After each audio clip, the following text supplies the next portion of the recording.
কৃষ্ণ, আজকে যুধিষ্ঠির শ্রীকৃষ্ণ সংবাদে পুত্রদা একাদশীর মাহাত্ম্য কথা শ্রবণ করুন। যুধিষ্ঠির বললেন, হে কৃষ্ণ, পৌষ মাসে শুক্লপক্ষের একাদশীর নাম কি, বিধি বা কি, কোন দেবতা ওই দিনে পূজিত হন, এবং আপনি কার প্রতি সন্তুষ্ট হয়ে সেই ব্রতফল প্রদান করেছিলেন? কৃপা করে আমাকে সবিস্তারে তা বলুন।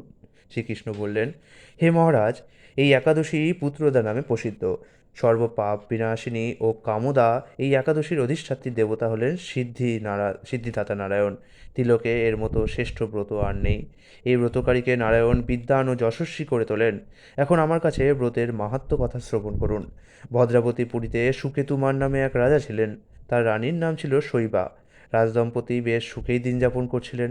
বংশরক্ষার জন্য বহুদিন ধরে ধর্মকর্মের অনুষ্ঠান করেও যখন পুত্র লাভ হলো না, তখন রাজা দুশ্চিন্তায় কাতর হয়ে পড়লেন। তাই সকল ঐশ্বর্যবান হয়েও পুত্রহীন রাজার মনে কোনো সুখ ছিল না। তিনি ভাবতেন, পুত্রহীনের জন্ম বৃথা ও গৃহশূন্য। পিতৃদেব মনুষ্যলোকের কাছে যে ঋণ শাস্ত্রে উল্লেখ আছে, তা পুত্র বিনা তো পরিশোধ হয় না। পুত্রবাঞ্জনের এ জগতে যশ লাভ ও উত্তম গতি লাভ হয়, এবং তাদের আয়ু আরোগ্য সম্পত্তি প্রভৃতি বিদ্যমান থাকে। নানা দুশ্চিন্তাগ্রস্ত রাজা আত্মহত্যা করবেন বলে স্থির করলেন। কিন্তু পরে বিচার করে দেখলেন আত্মহত্যা মহাপাপ। এর ফলে কেবল দেহের বিনাশ মাত্র হবে, কিন্তু আমার পুত্রহীনতা তো দূর হবে না। তারপর একদিন রাজা নিবিড় বনে গমন করলেন। বন ভ্রমণ করতে করতে দ্বীপ্রহর অতিক্রান্ত হলে রাজা ক্ষুধা তৃষ্ণায় অত্যন্ত কাতর হলেন। এদিক ওদিক জলাদির অনুসন্ধান করতে লাগলেন তিনি তখন চক্রবাক, রাজহংস এবং নানা রকম মাছে পরিপূর্ণ একটি মনোরম সরোবর দেখতে পেলেন। সরোবরের কাছে মুনিদের একটি আশ্রমও ছিল। তিনি সেখানে উপস্থিত হলেন। সরোবর তীরে মুনিগণ বেদ পাঠ করছিলেন। মুনিবৃন্দের শ্রীচরণে তিনি দণ্ডবৎ প্রণাম করলেন। মুনিগণ রাজাকে বললেন, হে মহারাজ, আমরা আপনার প্রতি প্রসন্ন হয়েছি। আপনার কি প্রার্থনা বলুন।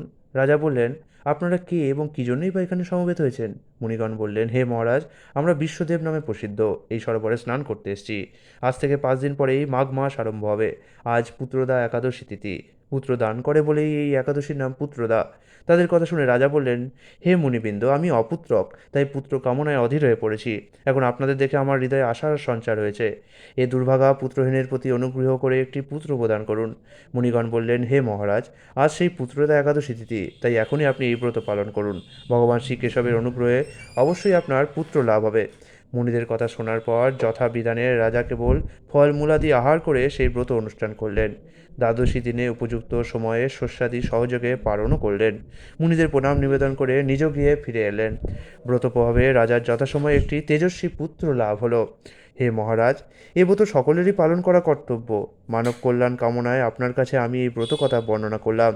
নিষ্ঠা সহকারে যারা এই পুত্রদা একাদশী ব্রত পালন করবে, তারা পুত নামক নরক থেকে পরিত্রাণ লাভ করবে। আর এই ব্রত কথা শ্রবণ কীর্তনে অগ্নিষ্ঠোম যজ্ঞের ফল পাওয়া যায়। ব্রহ্মাণ্ড পুরাণে এই মাহাত্ম্য বর্ণনা করা হয়েছে।